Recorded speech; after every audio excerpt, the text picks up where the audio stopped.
7,641 islands, 82 provinces, 1,493 municipalities, and 149 cities. Yan meron ang Pilipinas. But aside from these numbers, you know that Philippines has a lot to offer when it comes to beautiful tourist destinations like Puerto Princesa Underground River, that among the 7 wonders of nature, the perfect shape of Mayong volcano in Albay, and the unique geological formation over 1,200 cone shape in province of Bohol, and the white sand beach of Boracay. And that is a huge reason why I decided to do the Philippine Loop again. To rediscover, to explore, and to reshare to all of you how beautiful the Philippines is.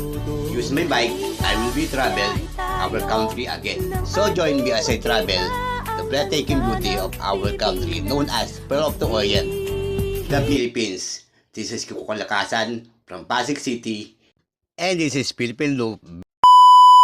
Pasado lang alas 8 ng umaga na mag-umpisa ako magbisikleta sa bayan ng Sorsogon. Hinintay ko pa kasi ma-full charge ang aking cellphone. At nang naramdaman ko na nga gutom, naisip ko muna na magagahan. At pagkatapos kong kumain, bigla lang bumuhos ang malakas na ulan. Iyan, napatigil na naman ako sa pagpadyak. Habang hinintay ko na tumigil ang ulan, iyan, may nagabot sa akin ng 500. Thank you kuya, salamat. Happy New Year. Ingat, ingat.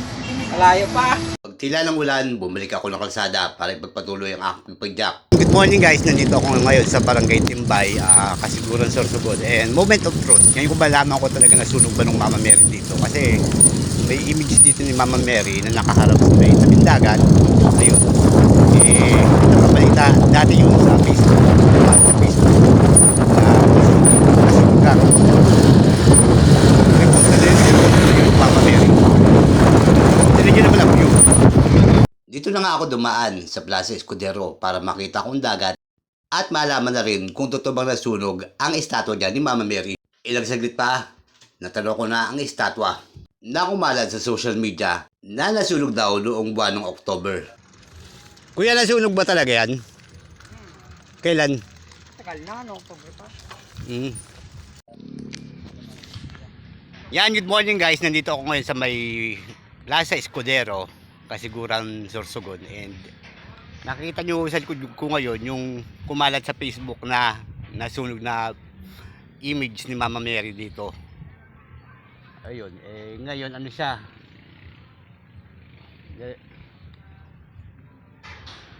ayan, inaayos, nare-restore yun para maibalik ng dating dating ganda ni Mama Mary. At yan nga bumungad sa akin nang makita ko ang himay ni Mama Mary, mga platforms at mga tubular. That's a sign na talagang nirestore ang image ni Mama Mary dahil nga nasunog. Dahil sa napabayaang kandila. At yan ang main reason kung bakit ginagawa ngayon o nire-restore ang imahe ni Mama Mary dyan sa Kasiguran.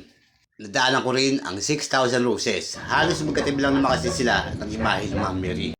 At sa muli kong pagbadyak, nadaanan ko naman ang mag-ama na to na halos kakaahon lang sa dagat. Walang isda, puro mga kasag ang kanilang huli. Dahil amihan season nga ngayon, labasan naman talaga ngayon ng mga kasag. Kahit sa probinsya namin ganyan tuwing December. Sa muli kong pagbadyak, inahon ko kalsada papunta sa bayan ng Huban.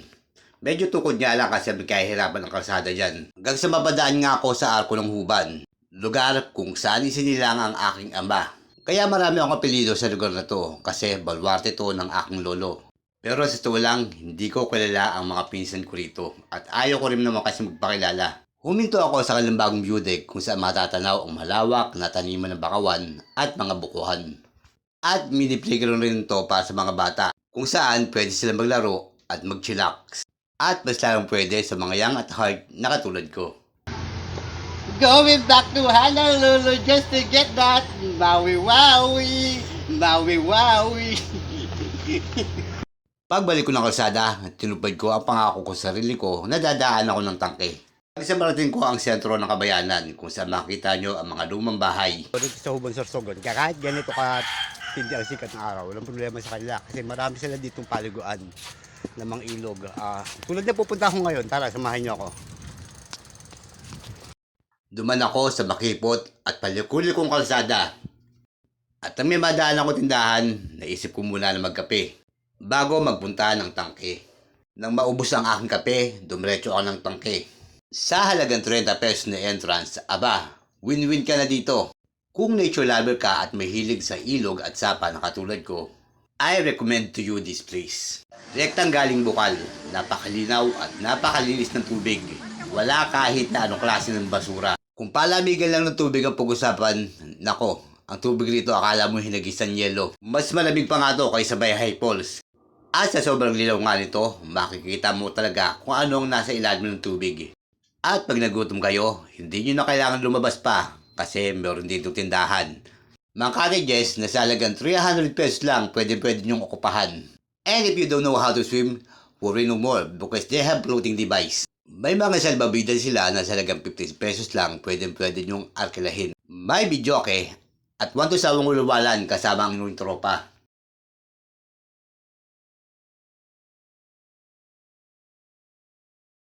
Kasi napakaganda ng lugar.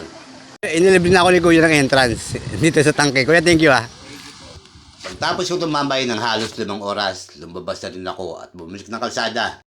Hanggang sa mapasok ko ang bayan ng Ilosin. Habang papalipit ako sa sentro ng kabayan ng Ilosin, nakita ko ang ganda ng Mount Bulusan. At dito na ako nagpalipas ng gabi. At yan ang kwento sa loob ng pag 30 days ko sa kalsada. Maraming salamat sa panood and God bless.